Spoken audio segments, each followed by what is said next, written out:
ya kuungana. Maombi ya kuungana katika jambo moja. Unajua tunapokuwa tuna maombi, kuna maombi ya watu binafsi. Mtu mmoja tu ana mahitaji yake binafsi na akajichomeka mbele za Bwana mwenyewe.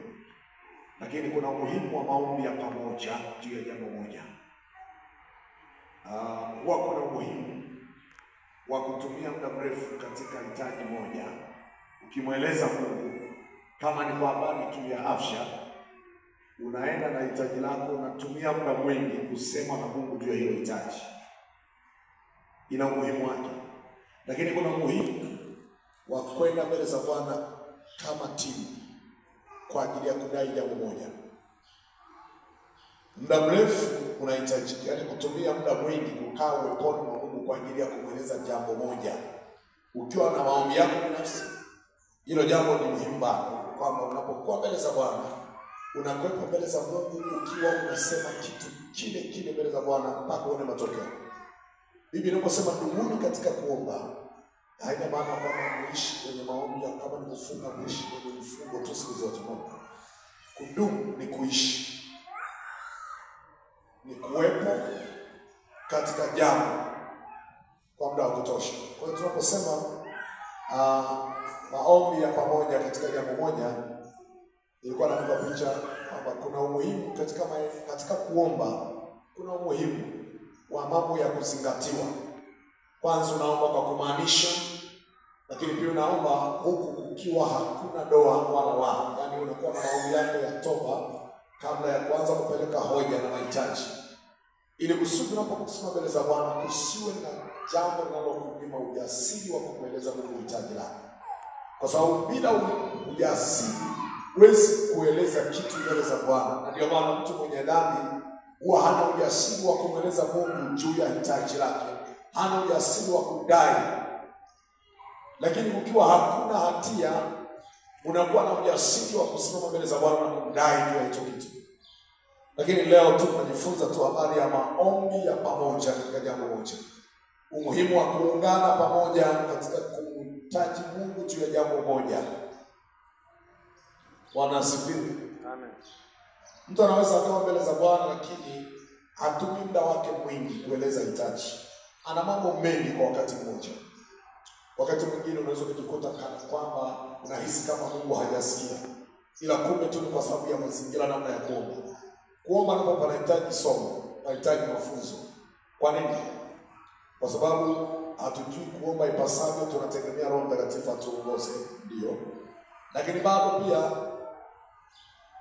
tuna uwezo wa kuomba kwa mujibu wa mafundisho, kwa mujibu wa neno la Bwana, kwa mujibu pia wa ushuhuda wa watu.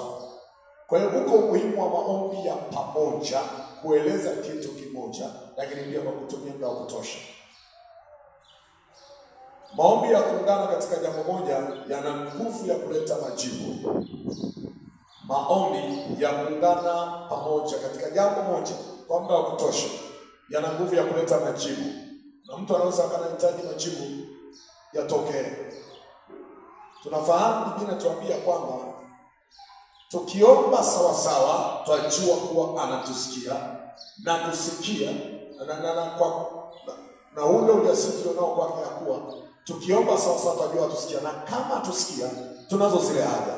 Maana yake tunayo yale majibu kwa mujibu wa neno la Mungu linalozungumza kwenye kitabu cha waraka wa kwanza wa Yohana sura ile ya 5 mstari wa 14 na 15.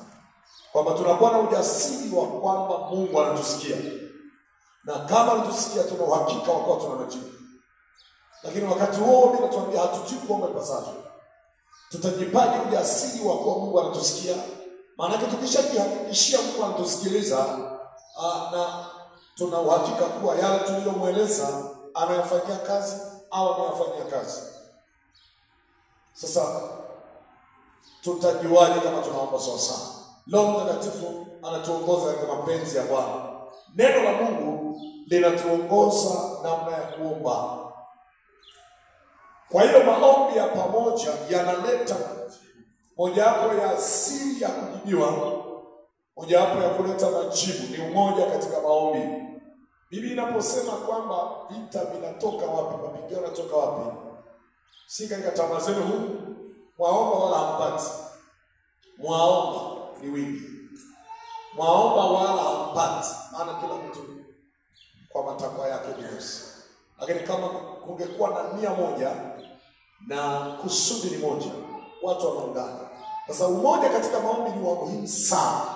Kwa maana ipi umoja katika maombi? Unajua kuna umoja wa kweli na kuna umoja usiokuwa wa kweli.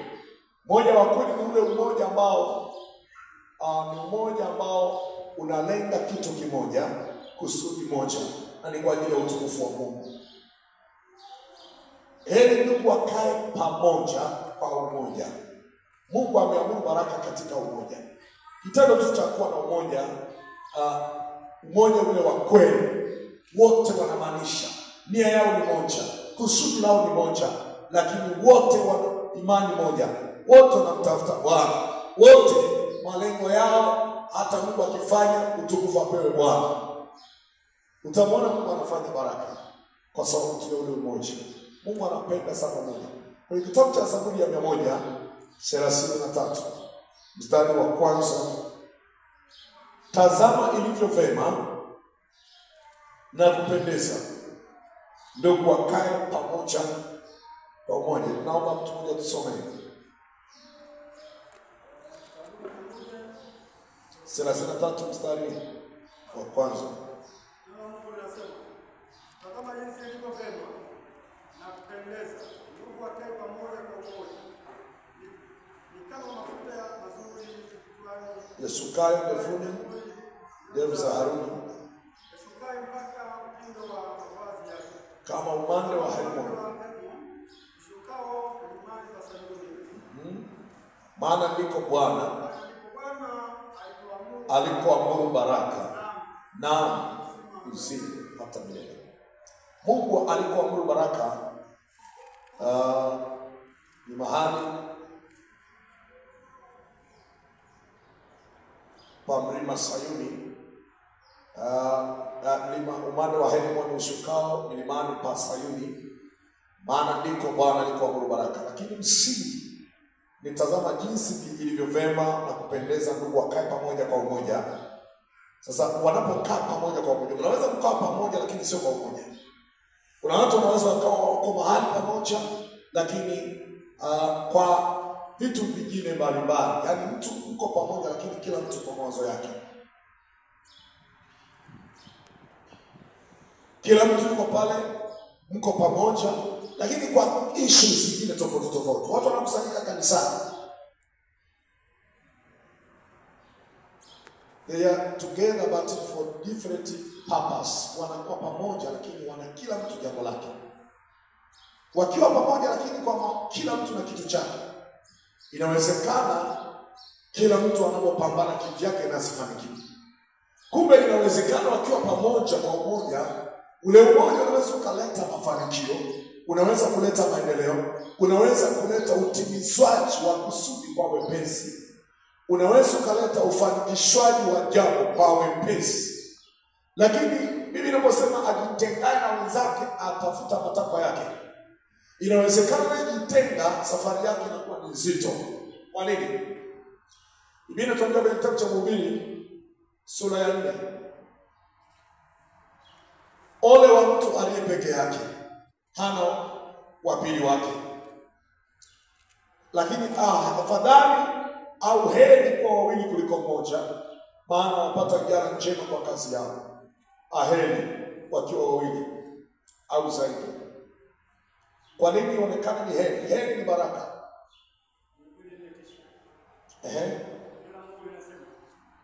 Afadhali kuwa wawili kuliko mmoja, maana watapata ijara njema kwa kazi yao. Watapata ijara njema sababu Kwa maana wakianguka mmoja, wao atamuinua mwenzake. Mmoja akilegea akianguka mwingine anamtia kamba na anambeba na kuinua. Ile ole wake aliye peke yake. Ole wake aliye peke yake. Angukapo ana mwingine. Tena wawili wakilala pamoja, hapo watapata moto. Ndio. Lakini mmoja aliye peke yake tu hawezaje kupata moto? Malizio nafuata. Hata ikiwa mtu hawezaje kuona Rudia. hata ikiwa mtu aweza Mtu aliyepenye wawili watampinga, ya nyuzi 3 haikatiki kipesi. Amesante.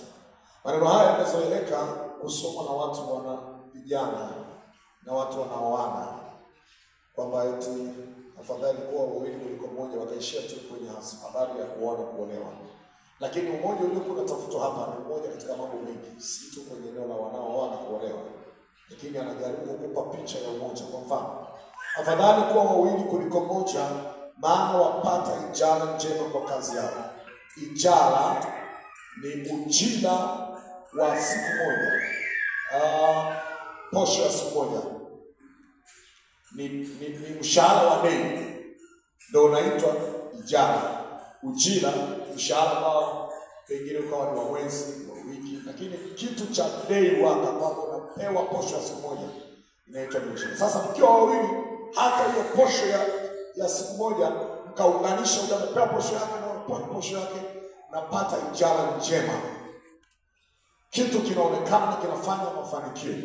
Wawili, huyu ameleta na huyu ameleta, mkiunganisha pamoja, jambo linafanyika msana. Kwa mfano, wewe ukiwa bachelor unapika chakula chako cha siku, na wawili nao wako wawili mahali kama kambi, lakini nao wakapika chakula chao cha siku moja.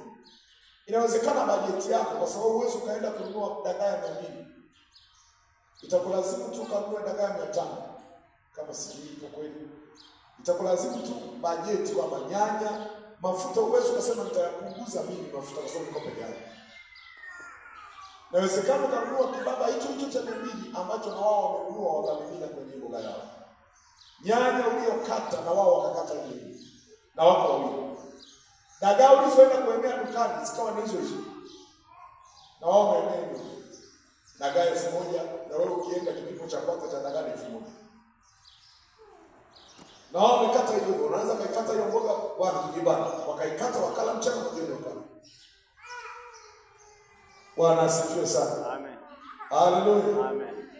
Maana yake ni kwamba wawili, umoja ni nguvu. Ajenda iliyoko pale, umoja ni nguvu. Ndio maana nasema kwamba hata kamba ya nyuzi 3 haikatiki upesi. Light mmoja angeweza kuzidi nguvu, lakini mmoja anaweza kuzidiwa nguvu. Lakini wakiwa wawili, wana uwezo wa kumpinga yule aliyekuja kumzuru mmoja. Kama unaweza kushinda mmoja wakiwa company, uwezi. Bwana Yesu asifiwe. Amen. Inawezekana kweli mshaka ukawa unamlenga rafiki yako, lakini wewe ukiwepo pale ukawaisha ngao, ukaiweka pale, mshaka ukazuia. Lakini kama angekuwa peke yake, basi mshaka ungempata, maana singekuwa mtu. Kwa maana gani? Unaweza kushangaa mkiwa company watu wawili mnaombea jambo moja, ghafla mwenzako anasemeshwa na Bwana juu hilo mnaoliombea. Wewe ukawa hujapata chochote, unaona giza bado, lakini mwenzako akawa amepata ufunuo, Bwana akamsemesha. Ni vyepesi kuyafikia matokeo kwa sababu mko wawili. Bwana Yesu asifiwe. Amen. Kitabu kile cha Mathayo 18 mstari wa 19 na 20.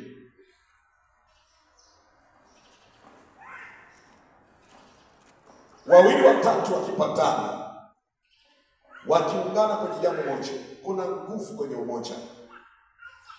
Watu wa imani waliofungamana katika kuombea jambo moja,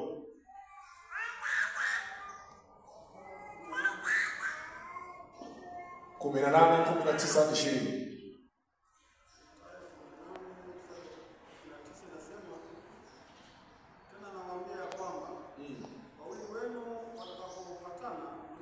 Wawili wenu watakapopatana duniani, ni jambo lote watakaloliomba watafanikiwa.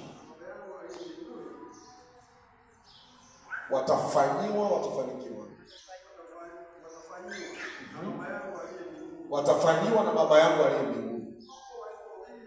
Kwa kuwa walipo wawili watatu wamekusanyika kwa jina langu, nami nipo hapo katikati yao. Amen. Wawili wakipatana kwa jambo, wakiomba, Bwana anakuwa katikati yao. Na kama Mungu yuko katikati yao, Mungu anapenda umoja.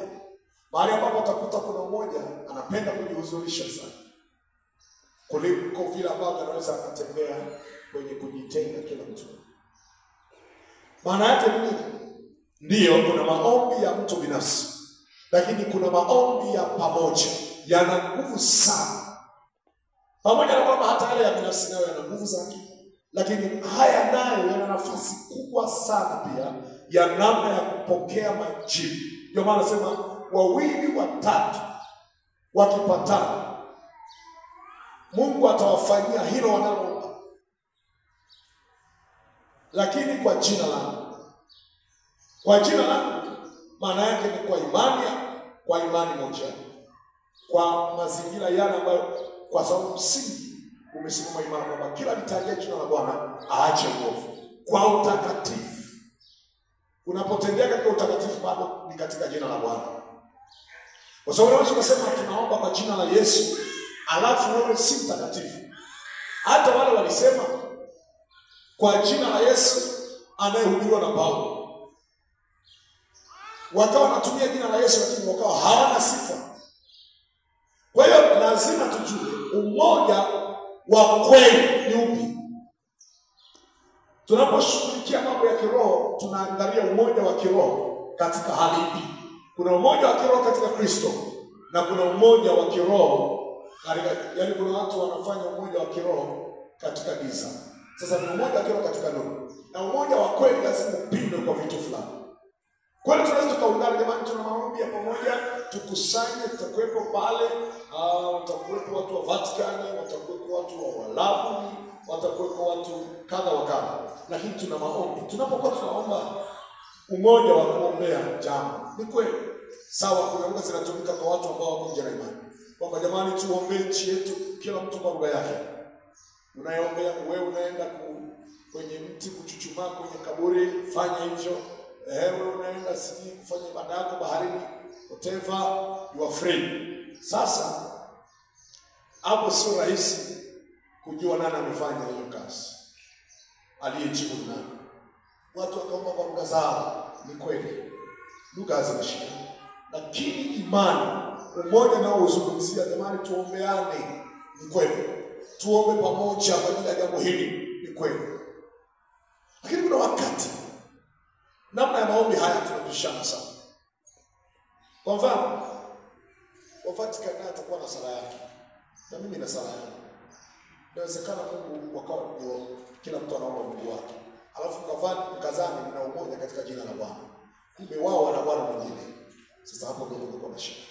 Kwa sababu wakipatana katika jina langu, mimi niko katikati yao. Sasa wanaweza wakawa wanakwambia watu wako katika umoja wa kuombea jambo, lakini wao wanaomba kwa msingi gani? Kwa kutumia jina lipi? Kama wanatumia jina la Bwana, kila litaje jina la Bwana aache uovu. Ndio msingi. Na hao watu wanamuita Bwana Yesu. Je, wanayafanya anayoagiza kama wao? Maana kama Yesu ni Bwana, basi wale wanaohusika na kusema Yesu ni Bwana, wao wale watumwa wake wakiyatekeleza yale aliyoagiza. Wewe kumuita Bwana alafu wewe hata utumiki.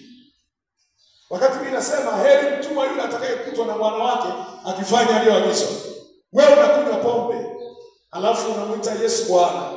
Sasa ndio aliagiza.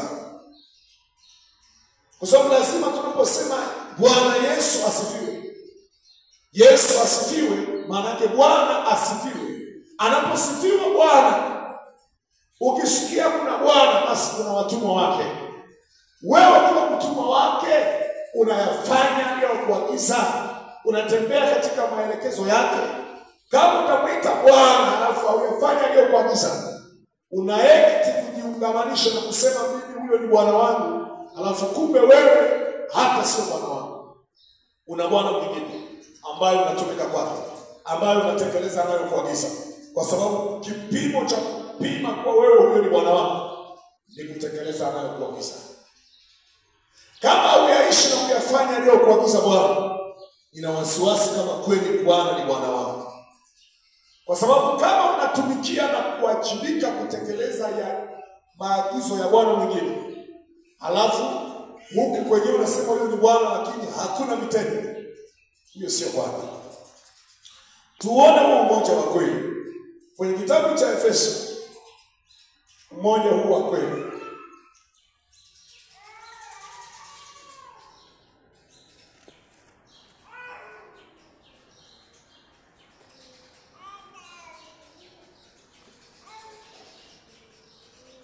Efeso sura ya 4. Kuanzia mstari wa kwanza hadi wa 6.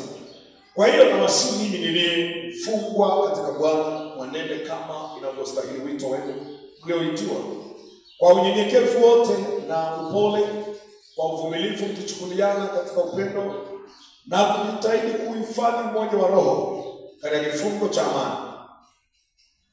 Umoja wa roho katika kifungo cha amani. Mstari wa 4. Mwili mmoja. Sisi tu viungo katika mwili wa Kristo, kwa lazima tuwe mwili mmoja katika Kristo. Mwili mmoja, tunashiriki kula mwili mmoja meza ya Bwana.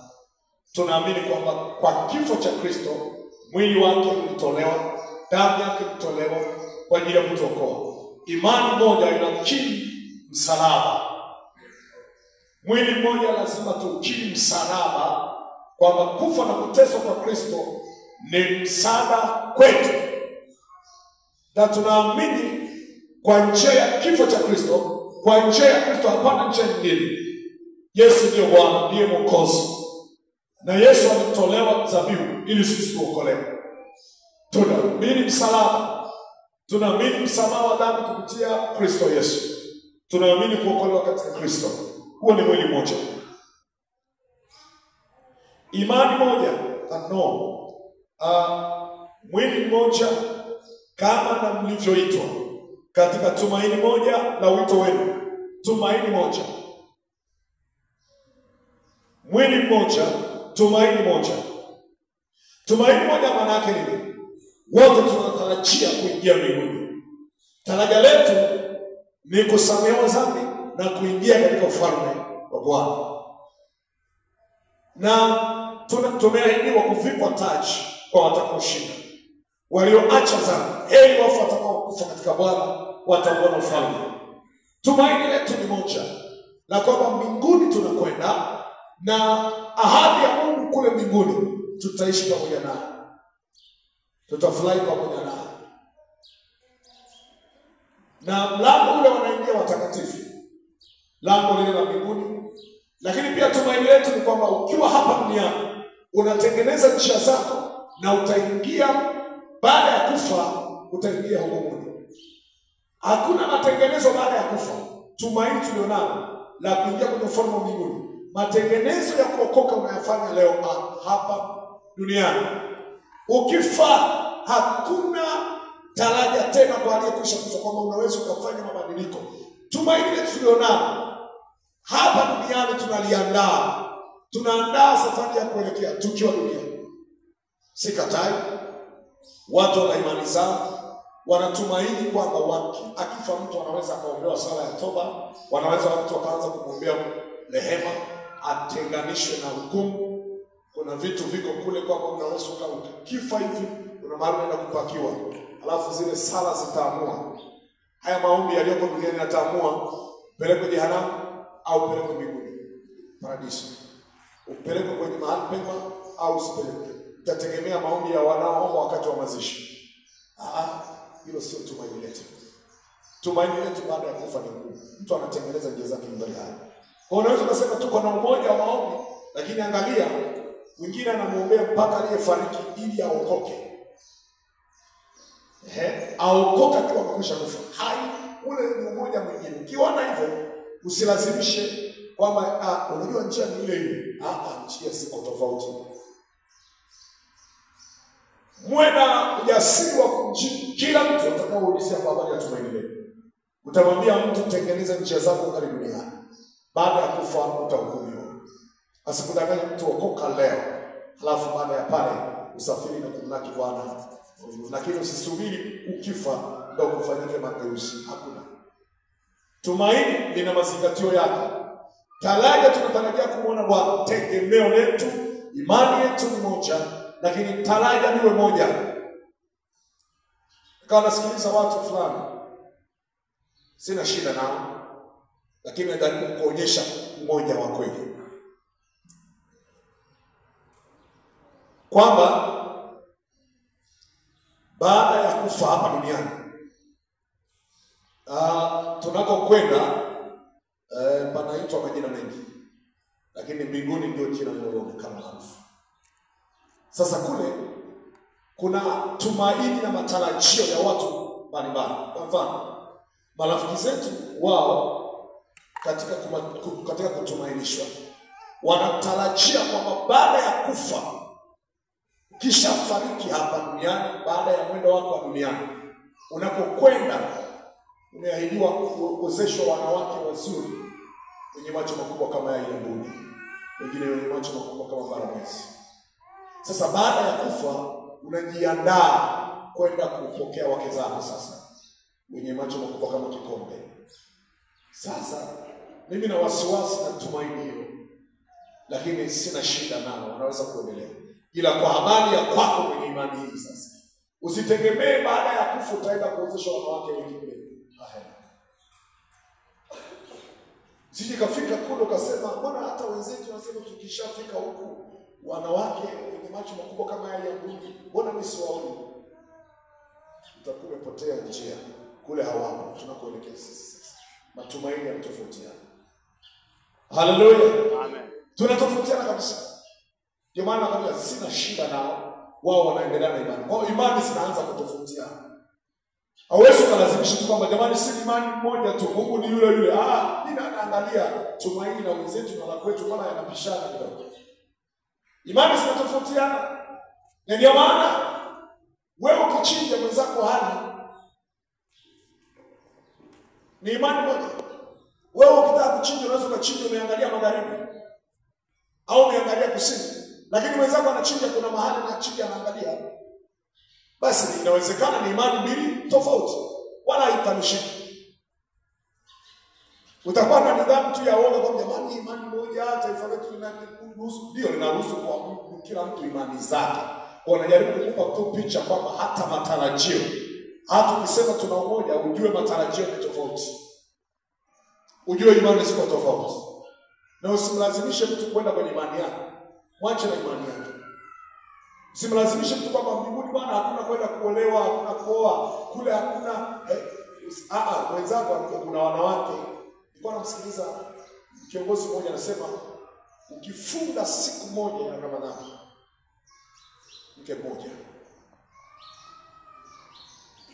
ukimaliza mwezi sasa sijajua na wakaona. Yaani ukifunga ya Ramadhani mwezi mzima, mwezi mtukufu, una wake zako 30. Mimi na wasiwasi wanawake wao wakifunga wana wanaume wangapi? Kwa sababu kama ni kesi ya wanawake, ni wanawake tu sasa kuongezewa wewe. Je, wanawake wao wanakuwa na wanaume wangapi? Tuyaache. Umoja lazima, tunaposema umoja wa kiroho, uwe na vitu muhimu ndani ya huo umoja. Imani moja, tumaini moja. Cha pili, ukikuta kuna mahali wanakwambia hapa tuna umoja wa madhehebu, hapa tuna umoja wa Kikristo, sawa. Mimi nafahamu kuna jukwaa la nje la Ukristo na kuna umoja wa makanisa. Mfano, CPCT ni umoja wa kanisa ya Pentecoste. CCT ni umoja wa kanisa ya Kiprotestanti. AIC, Moravian, Anglican na kadhalika. Na Lutheran. Lakini kuna kitu kinachoitwa TEC, ni umoja wa kanisa ya Kiroho Kikatoliki. Lakini kuna BAKWATA, ni umoja wa kanisa ya Kiislamu. Usifikiri Uislamu ni dini moja. Nilitajua zikaonekana dini ziko karibia 10. Siku moja tulikuwa kwenye kikao cha mkoa. Tukawa na askofu, wachungaji, mapadri, mashehe, manani. Lakini wakaanza kulalamika basi ya kwamba wenzetu hawajapata mwaliko. Waislamu fulani wakawa wanasema wenzetu dini fulani hawajana, lakini ni jamii ya dini ya Kiislamu. Sisi tunajua tu Waislamu dini moja. Hapana, ni umoja. Na wao wanako kuna vitu vinashirikiana. Na sisi makanisa ya Pentecoste kuna vitu vinashirikiana. CCT kuna vitu vinashirikiana. Sasa kuna umoja au kuna kamati ya maridhiano ambayo ni umoja. Unaweza kujikuta tunachukua kiongozi wa teki mmoja, tunatoa teki, tunatoa CCT, tunatoa CPST, tunatoa huko BAKWATA, tunatoa moja. Haya tunakuja kutoa mpaka na viongozi wa tamaduni kwa maana ya Watembe. Tunachukua kiongozi wa Watembe mmoja. Sasa ule uwezo kusema ni umoja wa kiroho. Yaani tu kiongozi wa Kitemi hapa Aiza tumchukue mganga wa kienyeji mmoja pale hapa maarufu. Akawa ni miongoni mwa viongozi wa Kimira, tukamtupia hapo. Alafu na shehe moja, padri mmoja, Pastor Yohana naye pale. Ule umoja sio umoja wa kiroho, ni umoja tu wa kijamii. Wanasifiwe sana. Amen. Kwa tukisema jamani tuombe kwa pamoja sasa. Mtemi naye anapiga sala yake. Na yeye huyo naye anapiga sala. Hapo na Yesu kufanya. Unaweza kwa tunafanya kwa ajili ya jamii fulani. Lakini sio umoja wa kiroho. Naongelea habari ya umoja wa kiroho. Hata maombi ya kuomba kwa pamoja, ya maombi ni kesi ya kiroho. Lazima uwe ni umoja wa nini? Wa kiroho. Sasa tukichanganya hivyo ule sio wa kiroho. Haleluya. Jambo la pili, la tatu kwenye umoja wa kiroho.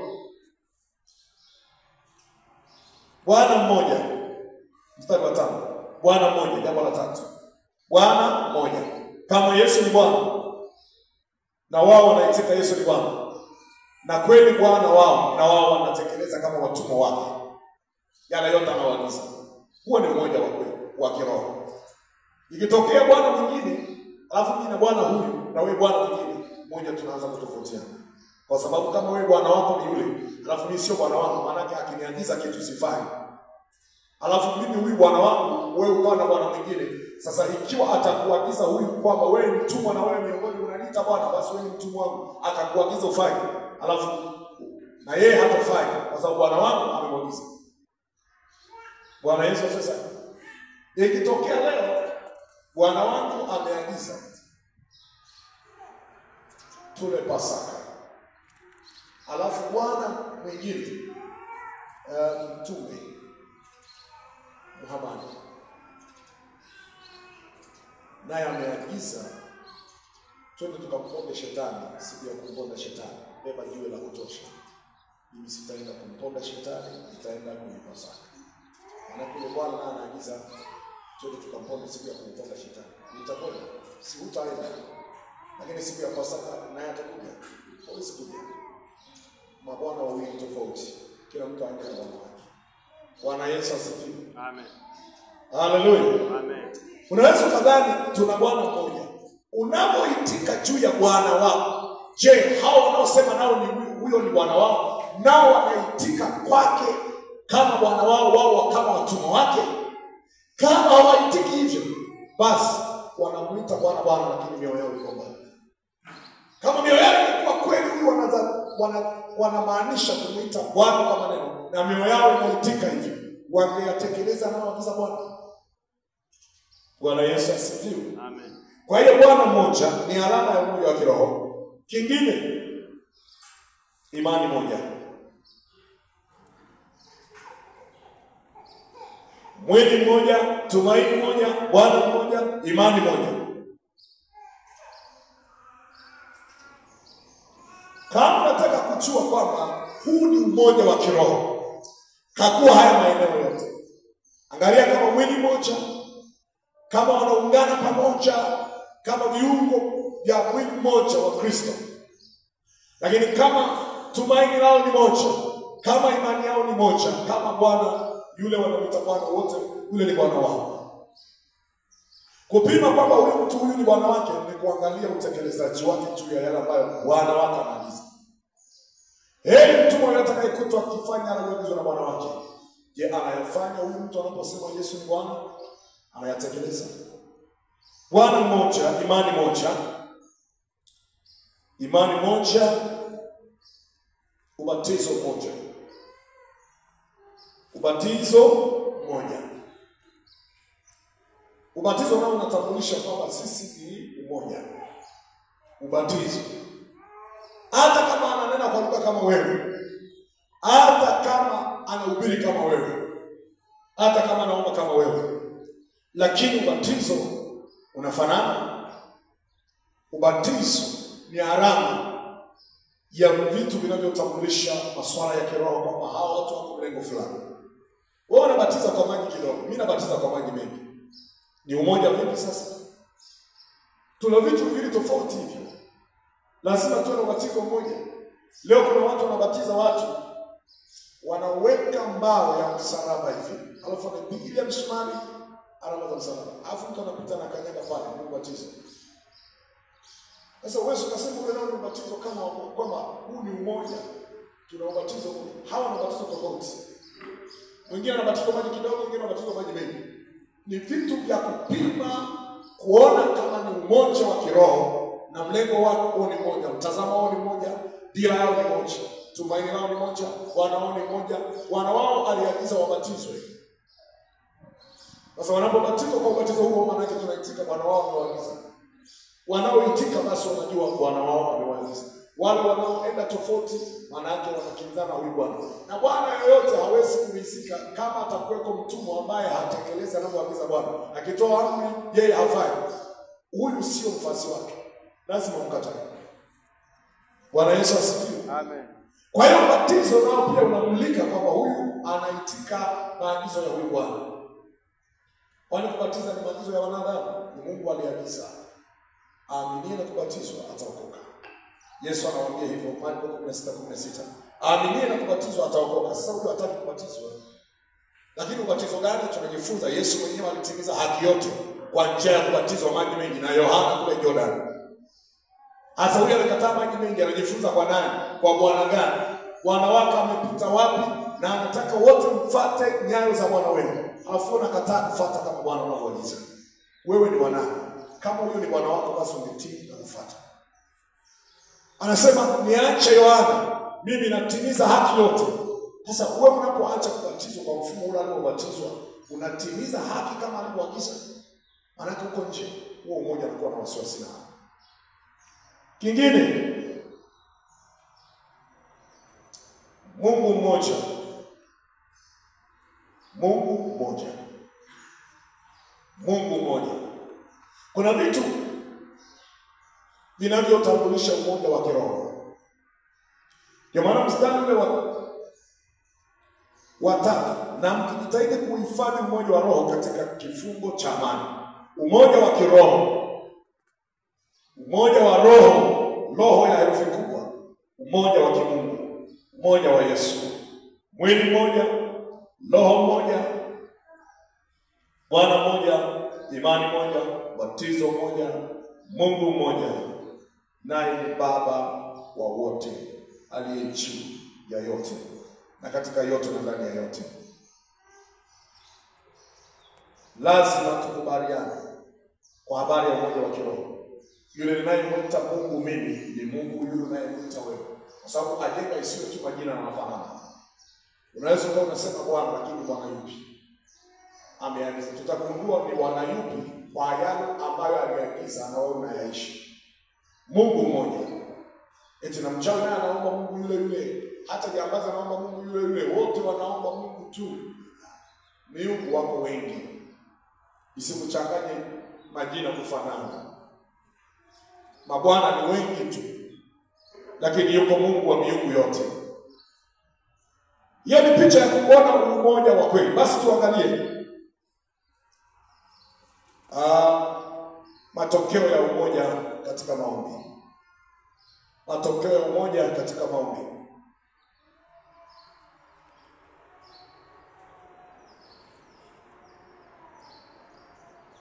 Matokeo ya umoja katika maombi ni ushindi.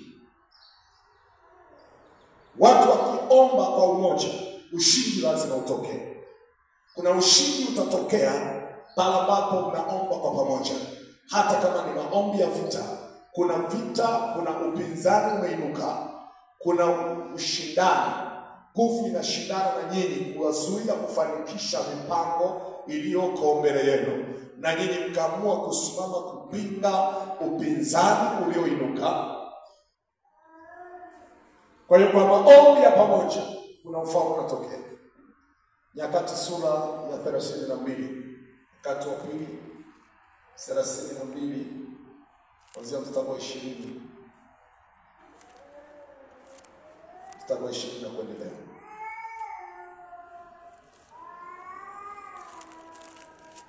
Tuone hapo maombi yalileta ushindi na matokeo makubwa sana ya ushindi dhidi ya vita iliyokuwepo baina ya Israeli na maadui zao.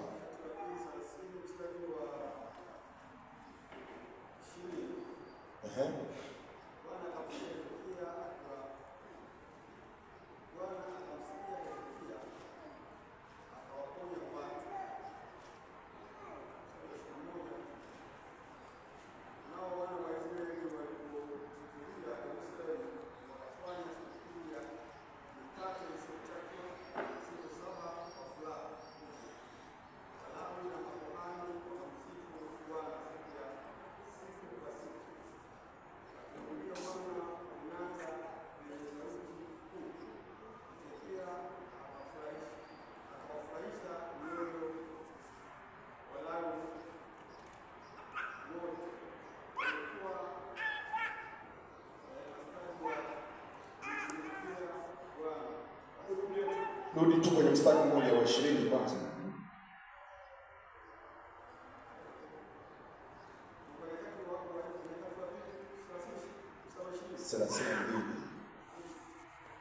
Inasema, na kwa ajili ya hayo Hezekia mfalme na Isaya nabii mwana wa Amozi wakaomba wakalia hata mbinguni. Naye Bwana akatuma malaika aliyewakatia mbali mashujaa wote na majemedari na maakida matuoni mwa mfalme wa Ashuru. Basi akarudia nchi yake mwenye haya ya uso. Naye alipoingia nyumbani mwa Mungu wake, wale waliotoka viunoni mwake mwenyewe wakamwangamiza humo kwa upanga. Amen. Asante sana. Biblia inasema, na kwa ajili ya hayo Hezekia mfalme na Isaya nabii mwana wa Amozi wakaomba. Hiyo ni timu wa wingi. Wakaomba wakalia hata mbinguni. Naye Bwana akatuma malaika aliyewakatilia mbali mashujaa wote na majemedari na maakida matuoni mwa mfalme wa Ashuru. Basi akarudi nchi yake mwenye haya ya uso. Naye alipoingia nyumbani mwa Mungu wake mdogo, wale waliotoka viunoni mwake mwenyewe wakamwangamiza huko kwa upanga. Isaya na Hezekia wakaomba wakalia. Bwana akasikia huko mbinguni, wakaomba kwa pamoja. Kulikuwa na vita baina yao na Ashuru, na ametamka matamko magumu sana ya kutishia usalama wa Israeli. Lakini hawa watu wakatumia silaha moja tu, wakaingia kwenye maombi. Isaya, Hezekia.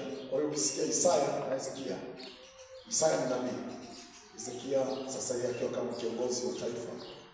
Maanake kiongozi hawezi kwenda peke yake, maanake wakaomba. Alafu ushindi ukatokea. Vita ipo, inakabili familia nzima, au inakabili mtaa mzima, inakabili kikundi. Wana kikundi wakaamua kuingia kwenye maombi ya kushinda, kumweleza Bwana juu ya hali iliyopo. Wakamlilia Bwana, wakamtafuta Bwana kwa pamoja. Bwana anaitika. Bwana Yesu asifiwe. Kuna ushindi unaweza kutokea kirahisi kabisa pale ambapo watu wameungana pamoja kumtafuta Bwana kwa ajili ya jambo moja.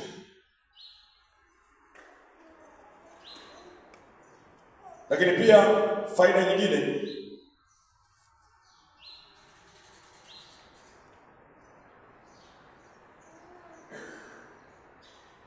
ni mafanikio juu ya lile wanalohitaji. Mafanikio juu ya mahitaji lile ambalo watu wanahitaji.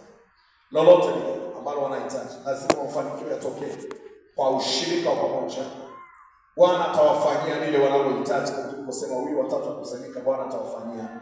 Ezekia 8:21 hadi 24. Ezra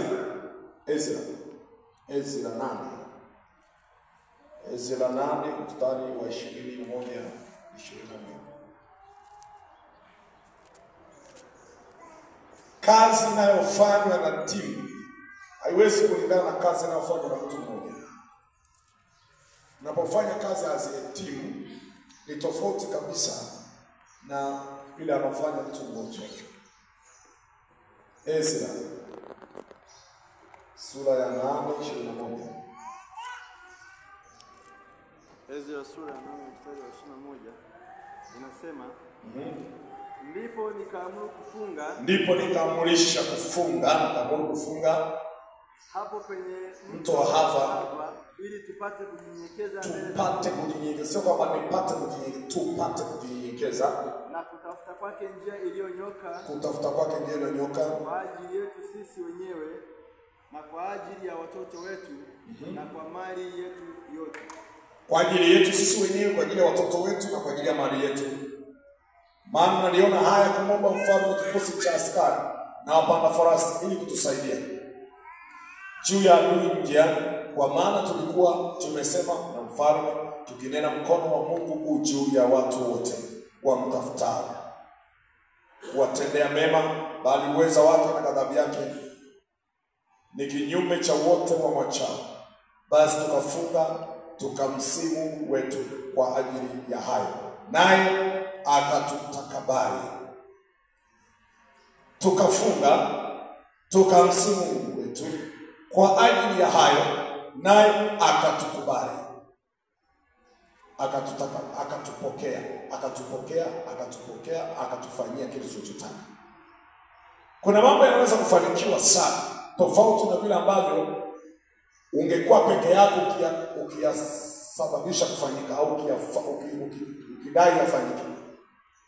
Kuna wepesi mkubwa sana katika kuungana kwenye jambo moja. Kuna vitu vinaweza kufanyika. Siku moja kulikuwa na changamoto kwa familia moja. Mama mmoja akawa anaugua. Ni mama na ni bibi pale. Tulipoenda kuomba pale, tukamwambia pale, kila mtu asitishe shughuli zake zote. Tusiwe na hii ya kwamba mimi bado naosha vyombo. Familia yote tunaungana na watoto, tuzunguke mduara huu mgonjwa, tumzunguke wote. Bibi yumo ndani anaumwa. Haya mama yetu yaje anaumwa tangu juzi, anahangaika kweli. Tunaomba lakini mtumishi ndio muombee. Ndio tunaungana wote kabisa tuzunguke. Nikaja na vijukuu vyake vinavyomwona bibi anahangaika, wakaja tuliomba. Watoto wanaomba kwa nguvu kubwa, mtoto anaendelea kuomba pale mpaka analia machozi, maana hali ya bibi sio nzuri. Mungu alifanyika msaada. Baada ya maombi yake, mgonjwa akaanza kuona nafuu. Nikajifunza kitu kwamba kumbe umoja una nguvu kubwa sana. Bwana asifiwe sana. Haleluya. Amen. Wakati mwingine tunakamilishana. Maana anasema wawili wanatiana joto. Kuna nguvu fulani inaungana pamoja kusukuma kilichoko pale. Kwa hiyo maombi yana siri kubwa sana, maombi ya pamoja, kufanikiwa katika yale ambayo mnahitaji. Jambo lingine,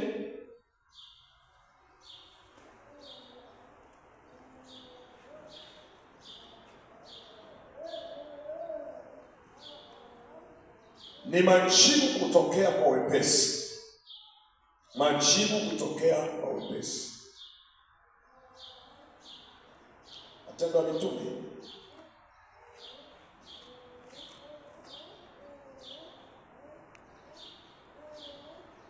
sura ya 12 mstari ule wa 5 mpaka wa 11. Lakini tunaifahamu story hiyo. Wa 5, Matendo ya Mitume 12. Baada ya Yakobo kukamatwa na akachinjwa, alafu akakamatwa pia Petro, yuko ndani. Kanisa likaungana pamoja, likakusanyika, likaitana haraka. Jamani, hapa kuna kitu kimoja kinasubiriwa. Huyu mtu amekamatwa, muda umeendelea, ni jioni sasa. Au ana mpango wa kukua baada ya kupambazuka tu. Tunaingia kwenye maombi ya kuungana pamoja, wakabeba kwa uzito, wakabeba kwa uchungu. wakaomba kwa juhudi. Biblia inasema kanisa lilikusanyika kwenye mji wa mtu mmoja, wakaomba kwa juhudi. Na walipoomba kwa juhudi, Mungu alituma malaika wake, majibu yalitoka. Mpaka Roda na waambia jamani, majibu yapo. Hawaamini kwa sababu wanajaribu kufikiria inawezekana vipi. Anawaambia anasikia sauti ya Petro iko mlangoni. Kaambia una wazimu wewe. Kaambia lakini jamani, pamoja na wazimu nimerudi tena nikachungulia hapo, nikasikia ni yeye. Siwezi kupotea. Ningekuwa amefungwa miaka mingi, pengine ningempotea. Lakini si huyo amefungwa juzi. Huyu mtu amefungwa muda tu. Kwa hiyo mimi namfahamu bado sauti yake.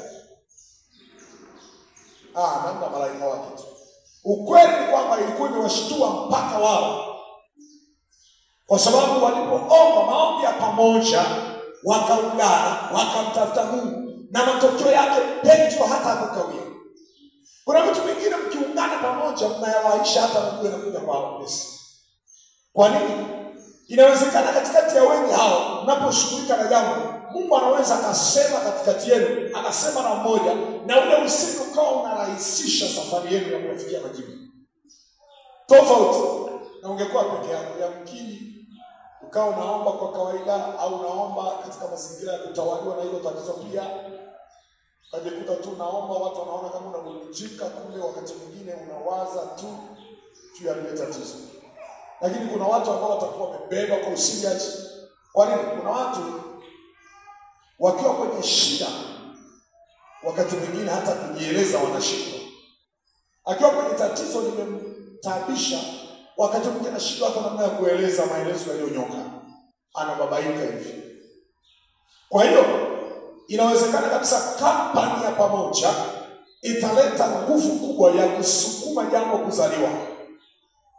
Ndio maana majibu yanatokea kwa wepesi. Bwana Yesu asifiwe sana. Amen. Kingine, faida nyingine ni kuleta uwepo wa Mungu kwa haraka. Sasa nikisema kuleta, maana yake haupo. Nguvu ya Mungu inashuka mahali pale kwa wepesi. Yaani nguvu ya Mungu inaweza ikashuka ghafla pale ambapo joto limekuwa kubwa, kilio cha watu wengi kimevuta nguvu ya Mungu na ikajaa mahali pale. Yaani mahali palipo na muungano, wameungana, wana uwezo wa kutikisa mahali hapo, mbingu zikatikiswa kwa haraka na majibu ya nguvu ya Mungu ikashuka kwa wepesi. Yaani huyu anaomba na huyu anaomba. Inawezekana wewe ukawa na ugumu wa namna ya kupenya kwenye anga na kufika. Lakini huyu naye, lakini kila mmoja anapenya pale pale kwenye anga. Ghafla mbingu zinaachia anga. Watu wanaona uwepo wa Bwana. Adui anaweza kufunga anga, watu wanaomba nguvu ya Mungu hayo, lakini kwa joto la watu wengi, hata akijaribu kukatiza adui, joto linakuwa liko limepanda sana. Wingu lile linakuwa limefunga. Kuna siku moja watu walikuwa na maombi ya kukesha na ilikuwa ni maombi ya kukamata lile anga. Haya, wanazunguka lile eneo, wanazunguka, wanaomba, wanazunguka. Kuna safari za watu zilikwama njia, walikuwa wanaruka pale anga, wakasubiri jamaa wakiacha kuomba tupite. Anga limetanda, nguvu ya Mungu imetanda. Watu wameungana katika kujenga kitu kimoja. Kina nguvu sana kitu kinachoungana, yaani kilichounganishwa pale. Akadondoka mtu, haongei. Wakati wanaendelea kumwombea, sasa baadaye anasema nilikuwa ninapelekwa sehemu, nahamishwa kutoka kambi nyingine kwenda nyingine. Mfuatilia baada ya kufunguliwa, akaeleza mimi mtu wa sehemu fulani. Ilikuwa ni maeneo ya huko Mwanza huko. Sikia hata kulima, watu wanaenda kupotelea ndani, tunakunywa maji kwenye kikombe, unazama, mamba anakupeleka. Kirasi tu, alafu mamba anakupelekaje? Unazama maji kwenye kirasi. Ndio hivyo ameenda mtu. Kumbe mtu tu amehamishwa. Nasi yake amechukua tu na wacha goshe. Haiwezekani mtu kupotelea kwenye kikombe kwa ajili ya kawaida. Nguvu ya Mungu iliposhuka hapa, ikazuia. Wingu linashuka kirahisi. Bwana Yesu asifiwe sana. Amen. Palitikiswa. Kitabu cha Matendo ya Mitume inaeleza sura ile ya 4. Matendo ya Mitume 4 mstari wa 23. Lilikuwepo jambo ambalo lilikuwa limewafanya watu kutaharuki kabisa. Waumini walizuiwa kuhubiri Injili. Walivyozuiwa na kutishwa, kupigwa viboko na kuzuiwa, wakaamua kukutana pamoja, wakaungana pamoja. Biblia inasema mstari wa 23 mpaka 31. Ile Matendo 4:23 Biblia inasema hivi: hata walipofunguliwa wakaenda kwa watu wao, wakawapasha habari ya mambo yote walioambiwa na wakuu wa makuhani na wazee. Na waliposikia wakampazia Mungu sauti zao. Wakampazia, manake ni wengi. Wakampazia Mungu sauti zao kwa moyo mmoja, wakisema, Mola, wewe ndiwe Mungu, ndiye uliyefanya mbingu na nchi na bahari na vitu vyote vilivyomo. Na aliyenena, ulinena kwa Roho Mtakatifu kwa kinywa cha baba yetu Daudi mtumishi wako. Mbona mataifa wamefanya ghasia na makabila wametahayari, wametafakari batili? Wafalme wa dunia wamejipanga na wakuu wamefanya shauri pamoja juu ya Bwana na juu ya Kristo wake. Maana ni kweli Herode na Pontio Pilato pamoja na mataifa na watu wa Israeli walikusanyika katika mji huu juu ya mtumishi wako mtakatifu Yesu uliyemtia mafuta, ili wafanye yote ambayo mkono wako mashauri yako yamekusudia tangu zamani yatokee. Basi sasa Bwana, yaangalie matisho yao, ukawajalie watumwa wako kunena neno lako kwa ujasiri wote. Kinyoosha mkono wako kuponya, ishara na maajabu vifanyike kwa jina la mtumishi wako mtakatifu Yesu. Hata walipokwisha kumwomba Mungu, ni umoja huu. Walipokwisha kumwomba Mungu mahali pale walipokusanyika pakatikiso, wote wakajaa Roho Mtakatifu, wakanena neno la Mungu kwa ujasiri. Wote pakatikiso, wote wakajaa Roho Mtakatifu. Nguvu ya Mungu ikashuka, wakanena neno la Bwana kwa ujasiri. Kwa nini Yesu aliwaambia watu kaeni huu mji hata mjazwe? Walikuwako wote mahali pamoja, ukaja ghafla toka mbinguni mfumo kama uvumi. Walikuwako wote mahali pamoja. Wingu la utukufu limeshuka sana mahali ambapo kuna umoja wa kweli. Yaani nia yao ni moja.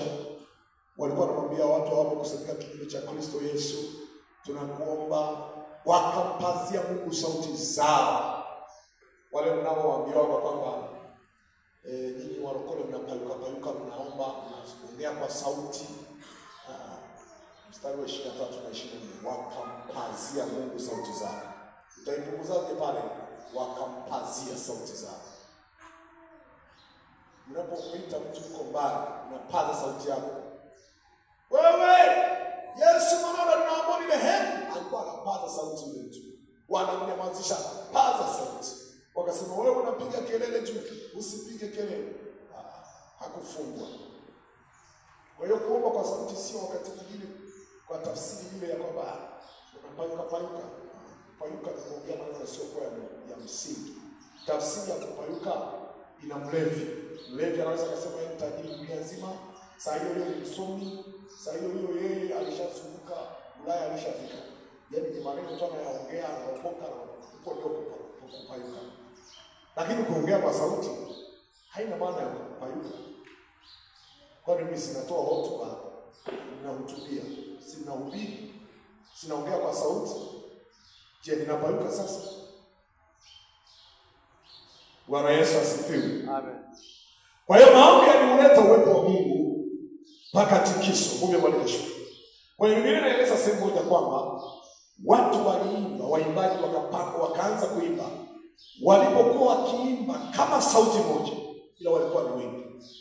Wingu la utukufu likashuka, wakashindwa, hata makuhani wakashindwa kufanya kama ilivyokuwa na historia. Yaani watu walipokuwa wameungana pamoja, lakini nia yao ni moja, wakimwazimisha Mungu, wakimwabudu Bwana, wakimsifu Mungu, wakimtukuza Bwana, wakimwimbia Bwana. Wingu likashuka, walikuwa katika hali ya umoja. Kwa hiyo nguvu ya Mungu inaweza ikashuka mahali pale ambapo kuna umoja. Bwana Yesu asifiwe sana. Unaweza kufanya mazoezi ya mtu akiwa peke yake. Maana Biblia imetuambia kwenye Mhubiri, hata kama unaweza kumpinga aliye peke yake, wawili watampinga.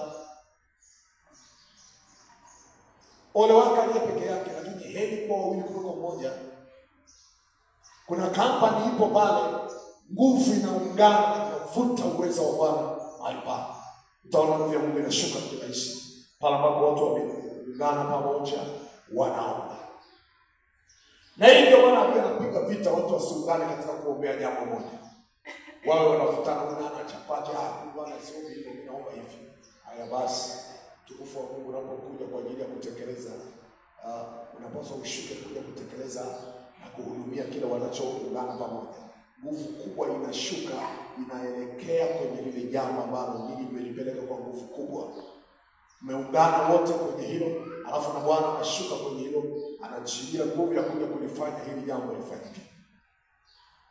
Jambo lingine ni uponyaji. Uponyaji kutokea. Uponyaji. Na watu wanaungana pamoja kumlilia Bwana kwa ajili ya mhitaji, ili apate kupona. Mkampeleka mgonjwa mbele za Bwana, mkaungana wawili watatu, au ndugu yangu na uko na mimi, na hebu tushirikiane katika maombi, tuingie pamoja kwenye maombi haya. Tuwe na maombi ya masaa 12 au tuwe na maombi ya masaa 20, tuwe na maombi ya siku 3. Hatutakuwa na mambo mengi, tutamwambia Bwana rehema, tutaomba rehema. Baada ya kuomba rehema, tutamwambia Mungu juu ya hili, tutamsihi Mungu. Kama kuna vita, tutaomba maombi ya kupambana, kuvunja, kuharibu. Naona kama ni nguvu za giza zinachezea hapa kwako, tutaomba, tutavunja, tutaharibu. Nakwambia uponyaji unatokea kirahisi. Uponyaji unatokea kirahisi kabisa. Kitabu kile cha Zaburi 107 mstari wa 6 mpaka wa 28, lakini nitasoma mstari 4 tu. Zaburi wa 6 mpaka wa 28. Soma tule wa 6, alafu unarukia wa 13, unarukia wa 19 na unarukia wa mwisho. Wakamlilia Bwana katika siku zao, wakamlilia. Huo mstari wa 6, alafu unarukia wa 13.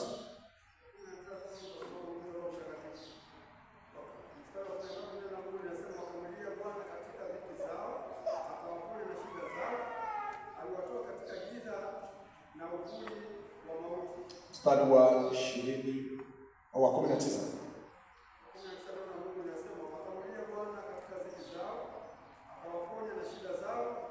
Ulituma neno lake kuwaponya, kuwatoa katika maangamizo yao. 28. Wakamlilia Bwana katika dhiki zao, akawaponya na shida zao. Ulituliza dhoruba ikawa shwari, mawimbi yake yakanyamaza. Amen. Asante. Neno ni lile limeongewa mara zaidi, nikarudiwa. Wakamlilia Bwana katika ziki zao, akawaponya. Wakamlilia Bwana katika mapito yao, akawahudumia. Wakamlilia ni wingi. Wakamlilia ni neno la wingi. Walipomlilia Bwana akaachilia uponyaji. Hiki kitu leo pia anakipunguza kwenye kwa watu. Hawaungani pamoja kwa ajili ya kudai eneo jambo moja. Bwana tushirikiane maombi, ila na yeye ana mahitaji yake, anasema sawa, hamna shida. Yeye anaomba ya kwake. Kona mbili tu alishahama ya kwake, anaanza ya kwake. Lakini kama mngeungana kabisa kwamba tunaenda kudili na kitu hiki hapa, lazima matokeo yaone ya uponyaji. Juu ya hilo jambo, nimesema jifunze pia kutumia muda mwingi kukaa uweponi mwa Mungu kwa ajili ya jambo moja. Sasa inawezekana pia mkiungana pamoja, mkatumia muda wa kutosha kwenye eneo moja, Mungu lazima azungumze na ninyi. Lazima Mungu atende jambo. Bwana Yesu asifiwe sana. Amen. Tuone Yeremia 29:12 hadi 14.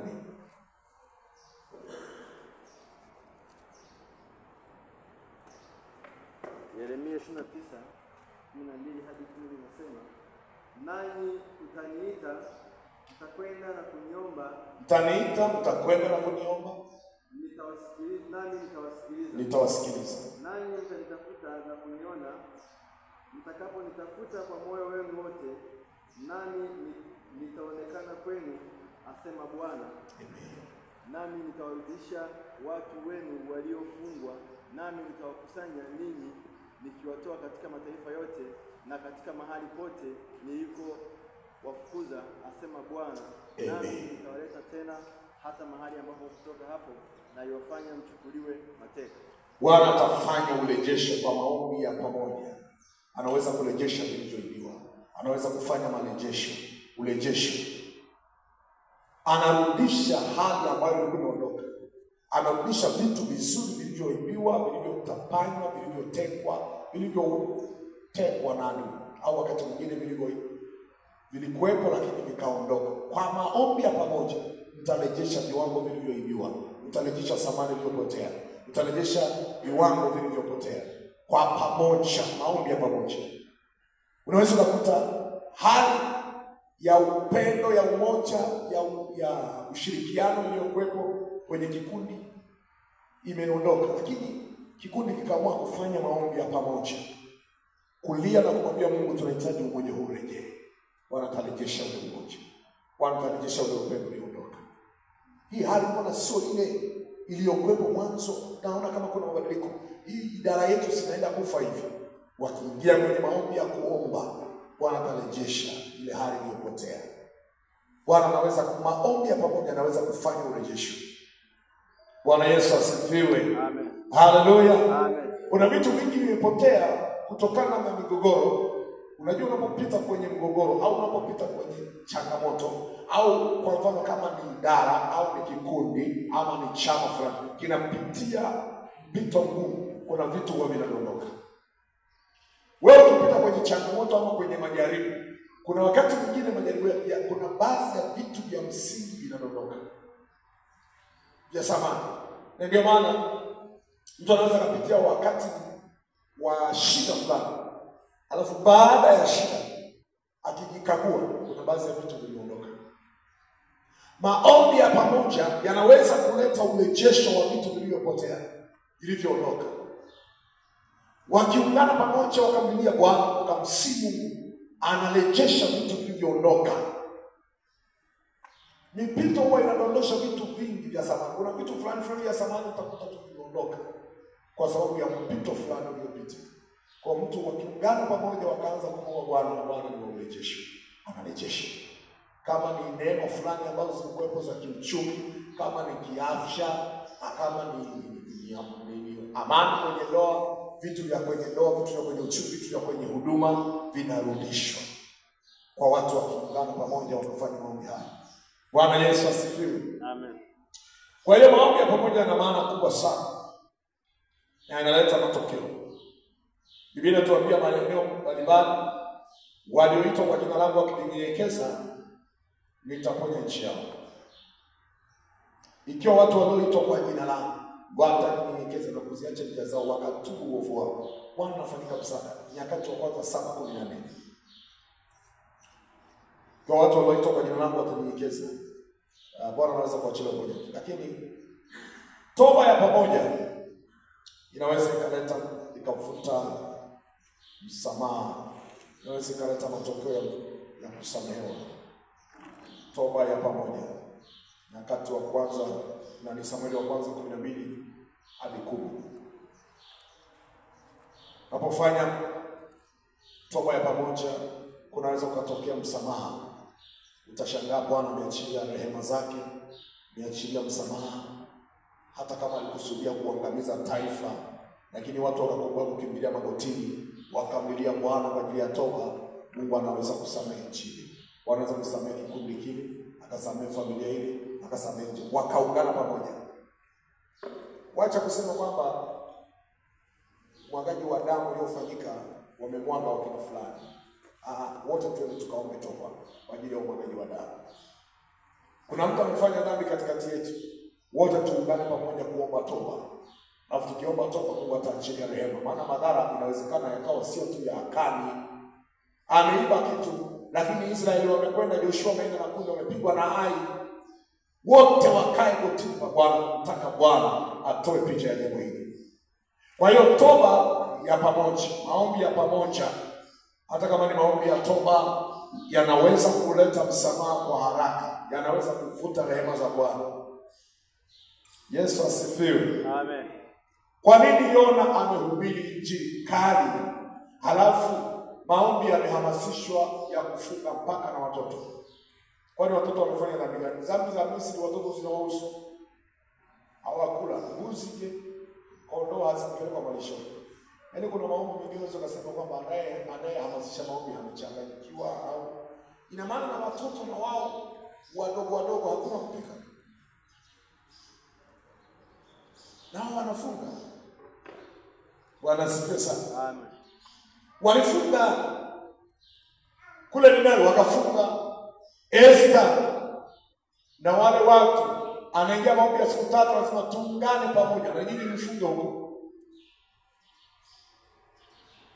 Na katika funga ile hakupakuwa na ubaguzi. Kule Nineve waliofanya dhambi ni wale wakubwa, basi hawa watoto na wao wanafundishwa. Msamaha ukatokea.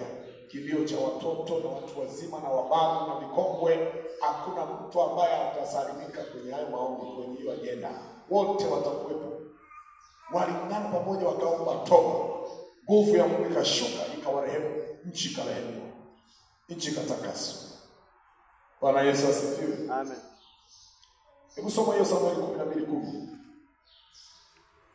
Samueli 12:10 nasema, nao wakamlilia Bwana wakasema, tumefanya dhambi kwa kuwa tumemwacha Bwana na kuwatumikia Mabaali na Maashtoresi, lakini sasa utuokoe na mikono ya adui zetu, nasi tutakutumikia wewe. Bwana akawatuma Elbaali na Baraka na Yefta, na Samueli akawaokoa ninyi na mikono ya adui zenu pande zote, nanyi mkakaa salama. Amina.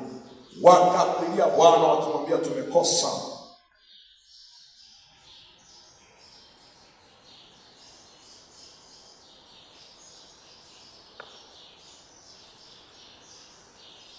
Ile sura inaonyesha kwamba waliomba wengi kwa pamoja na msamaha ukatokea. Lakini kazi nyingine, maombi ya pamoja, matokeo mengine ni kuepushwa na hatari. Mnapoungana pamoja mkaanza kumwomba Mungu kwa ajili ya hatari iliyoko mbele, mnaweza kuepushwa na hatari kwa maombi haya. Yaani hata kama kuna dhoruba, hata kama kuna mabaya yanakusudiwa kabisa, hata kama kuna hatari iko mbele, watu wakaingia kwenye maombi ya pamoja, wakaomba pamoja kwa ajili ya kudhibiti hicho kitu, ama kwa ajili ya kudai Mungu awaepushe na hatari. Kwa hiyo unaweza ukaepushwa na hatari mkiungana pamoja, hata kama hatari inakuja. Unajua unapokuwa kuna hatari ipo, sasa mkiwa wengi, mwingine ataona mapema, atarusha mshale. Ule mshale utaepuka, utakoswa, mwingine atatupia, mwingine atamwambia jamani tujiepushe na hiki, tukimbilie huko. Kwa hiyo wokovu unaweza kutokea. Kitabu cha Esther tunaona maombi haya yaliwaokoa na hatari ili kukusudiwa. Esther sura ya 4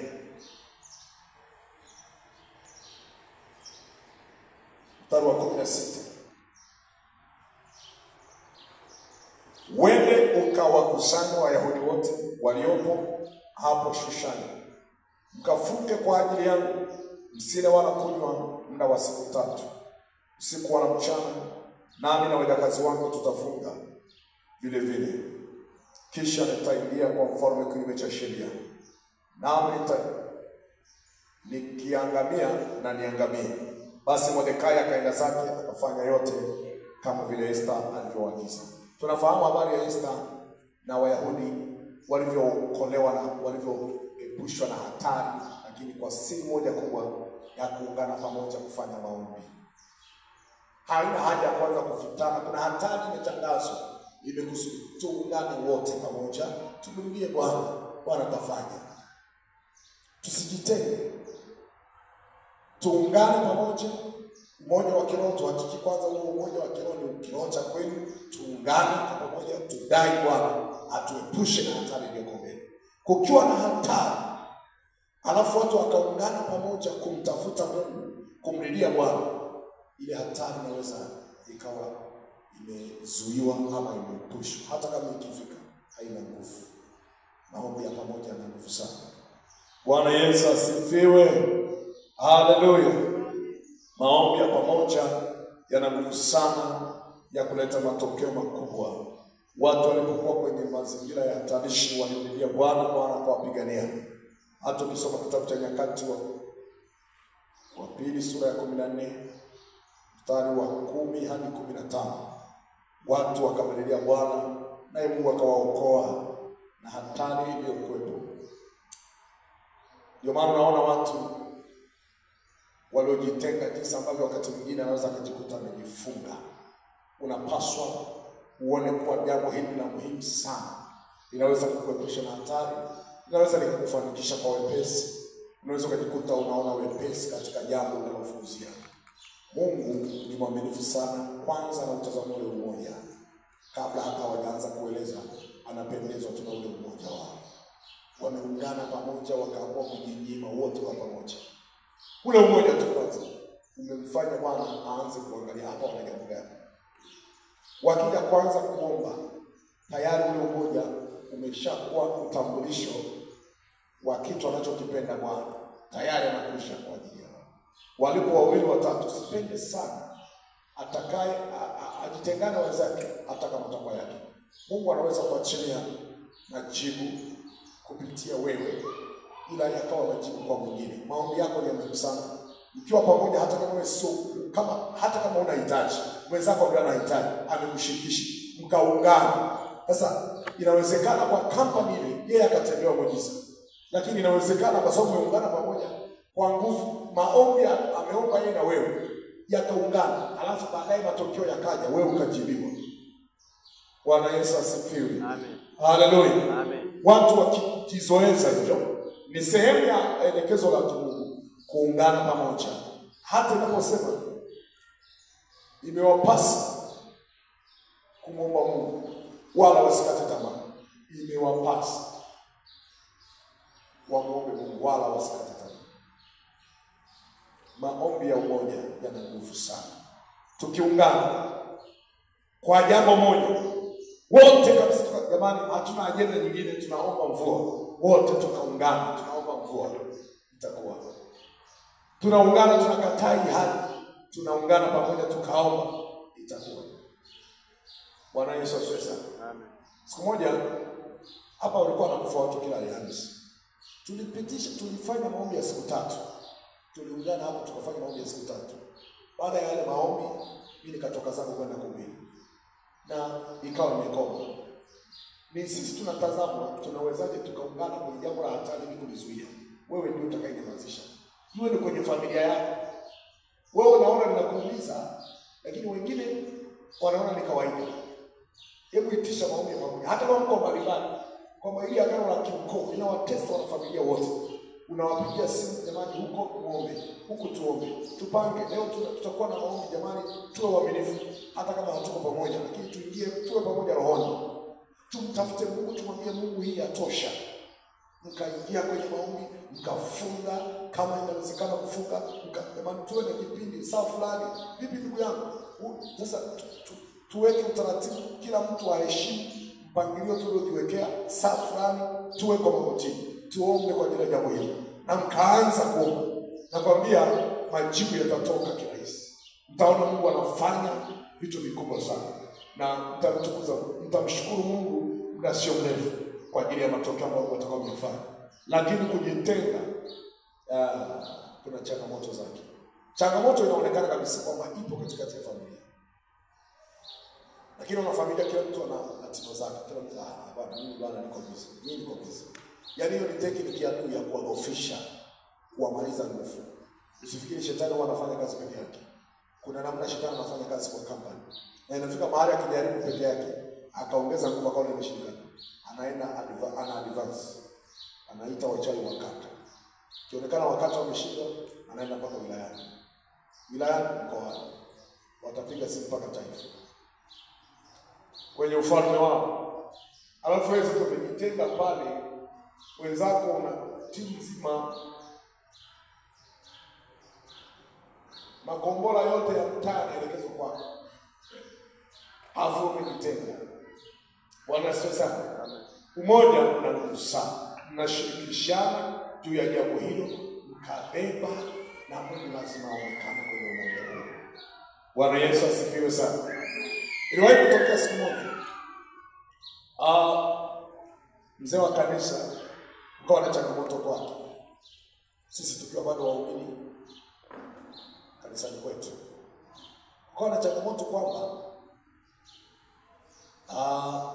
ukienda shambani, natoka alfajiri, maji ni ya shida, unafunga milango yote kabisa na kufuri na nini ndogo. Unakuta pale diaba la maji limefunuliwa, alafu ulikuwa ni msimu wa shida ya maji. Alafu sasa diaba limetandikwa, limewekewa dawa nyeusi kabisa, unakuta kuna utando mweusi juu ya diaba. Maji yamewekewa dawa. Mara wewe umekula blender jamani, utashtuka kweli, unakuta mfupa wako pale mezani kesho asubuhi. Unaomba mauzauza hayakatiki. Ile umeomba mauzauza bado, umefunga bado hakuna badiliko. Ungana na wenzako. Tukaweka ratiba ya saa 8 mchana, si usiku. Saa 8 mchana tutakwenda pale, tunaomba, tunazunguka nyumba, tunavunja, tunateka ile hapo. Fika pale tunaachilia damu ya Yesu, tunamimina damu ya Yesu, alafu tunaanza kung'oa kama kuna nguvu ambayo ni lango la maadui kupita. Tunavunja kazi za adui kwa maombi ya mchana kweupe. Tunaungana timu. Haya, kesho tena saa 8. Kesho tena saa 8. Tuliweka rotation ya wiki nzima. Akawa shwari kuu. Bwana asifiwe sana. Amen. Lakini huko hapo tu, huko lishazidiwa mpendo. Nahitaji company. Nimeomba lakini nikiomba hamna kitu. Hebu muungane kwenye hilo jambo basi. Mimi nataka Mungu anifanikishe jambo fulani. Nimeomba, kufunga na funga. Hebu jaribu na hii mbinu. Muwe timu. Bwana asifiwe sana. Fanya kama timu. Muungane. Leo tunaomba, hata kama mtajiwekea vipindi, leo tunaomba muda huu, leo tunaomba, utaona kuna vitu vikubwa vinafanyika. Bwana Yesu asifiwe sana. Amen. Siku moja sisi tunaomba pamoja, lakini kafika mahali kuna watu wengine wakawa wako busy na nafasi zao. Tukasema sasa tunapeana shift, ila ajenda yetu ni moja, usihame. Tunapeana nyakati kwamba wewe tunaombea kitu gani? Haya, huyu ataomba mpaka saa fulani, alafu utapokea. Mnapokezana. Yaani mnaamua kufanya kesha mzima, lakini mnapokezana. Wanapokezana siku nzima. Mungu aliwahi kufanya kitu moja ya ajabu sana. Kuna mtu mmoja alikuwa amepimwa mgonjwa wake, akaonekana huyu mgonjwa ana shida kubwa ya kwenda India. Milioni 28 aziandae kwa ajili ya safari hiyo. Naye sasa ni mama, mzee wake ndio anaumwa hivyo, baba yake. Akaenda kwa mchungaji wake, akamwambia mchungaji, baba yangu ameandikiwa kwenda rufaa India. nimeambiwa nitafute milioni 28. Mimi nasema hata wapi.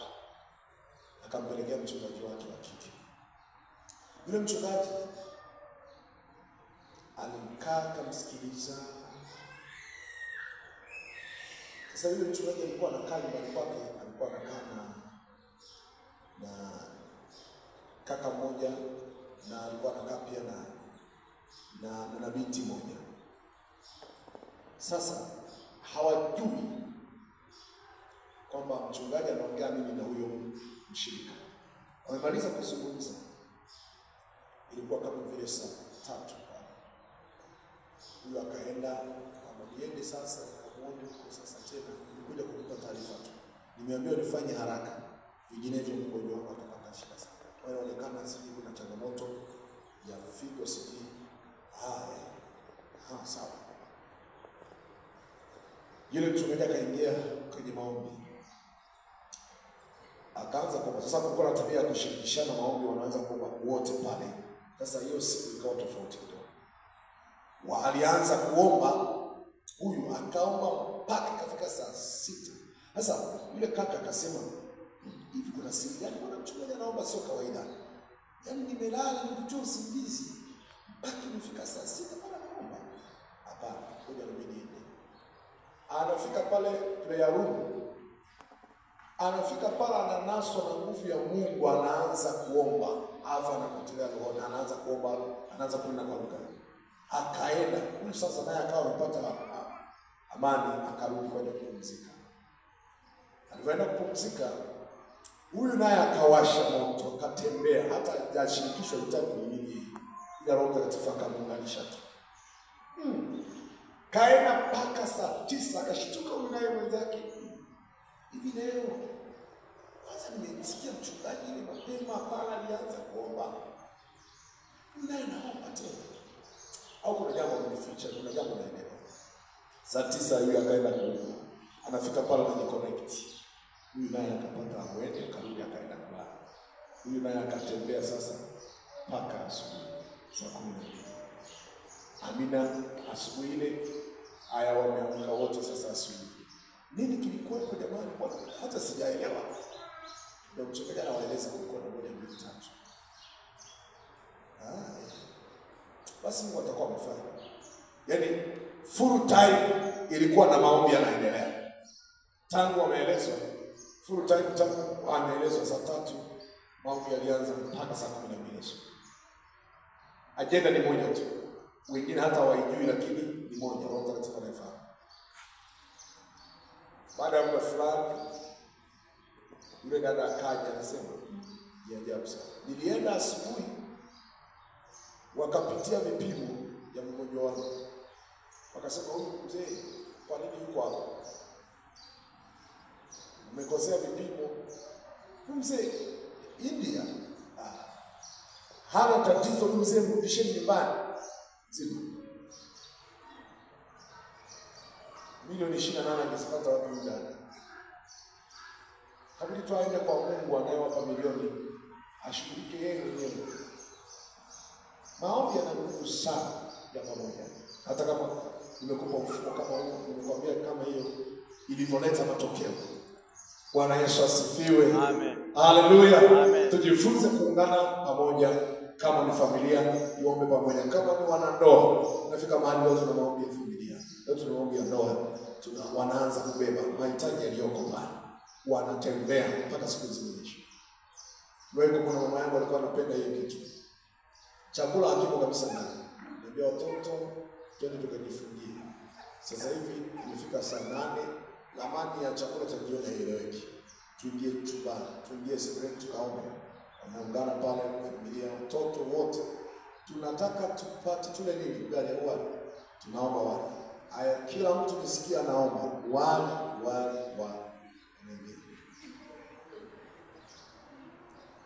Naanza wekeni sufuria na maharage. Sisi tunataka wali. Weka sufuria na maharage. Tuingie kwenye kule. Wanauasha kweli. Omba.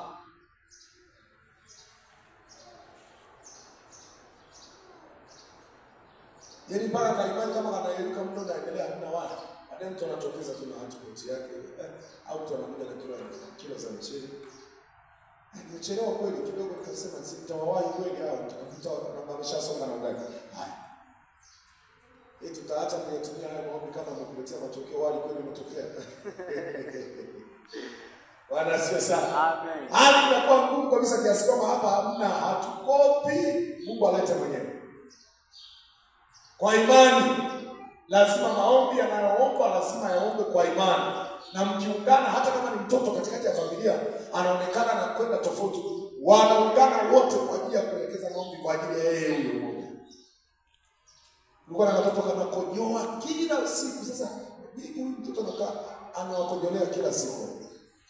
Leo mfunge nyinyi watoto wote muombe kwa ajili ya huyu mtoto mwenzenu asikojoe na yeye awemo kwenye mfumo. Hamna, wakasema Mungu msaidie mtushi na hii hali. Akaacha kukojoa.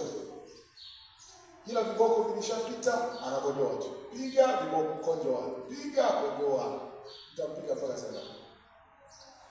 Kuna mengine tumia silaha ya maombi. Ingia kwenye maombi, mwambieni Mungu kwa ajili yake. Tunaona kuna tabia isiyofaa. Tunaona kuna tunaungana pamoja, tunamshirikisha Bwana na Bwana anafanya mageuzi. Kwa ajili ya maombi pamoja, mageuzi lazima yatokee. Mungu awabariki sana. Tumefika mwisho. Maombi ya pamoja ni muhimu sana kwa ajili ya kuleta mafanikio kwenye maisha yetu. Mungu awabariki. Kama kuna swali